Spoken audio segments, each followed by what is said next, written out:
Satellite communications architecture refers to the system and structure that enables communication via satellites. This architecture typically includes several key components and subsystems that work together to facilitate the transmission and reception of data over long distances. Here's an overview of the main elements. 1. Space segment satellites. The primary components in the space segment, they can be classified into different types based on their orbits. Geostationary Earth orbit, GEO, satellites, positioned around 35,786 kilometers above the equator. These satellites have a fixed position relative to the Earth. They provide consistent coverage over large areas. Medium Earth orbit, MEO, satellites, orbit at altitudes between 2,000 and 35,786 kilometers.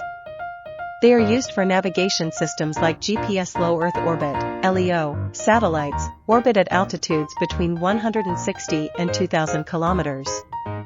They provide low-latency communications and are used in constellations for global coverage. Transponders, devices on the satellite that receive, amplify, and retransmit signals back to Earth. 2. Ground segment Earth stations, ground-based facilities equipped with large antennas to send and receive signals from satellites. These stations manage uplink, sending data to the satellite, and downlink, receiving data from the satellite, communications.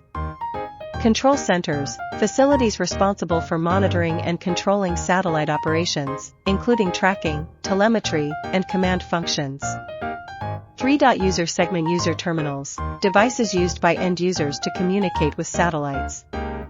These can include DSAT, very small aperture terminal, small satellite dishes used for data transmission.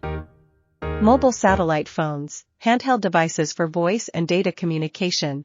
IoT devices, Internet of Things devices that communicate data via satellite. 4. Communication links uplink, the transmission of signals from an Earth station to a satellite. Downlink, the transmission of signals from a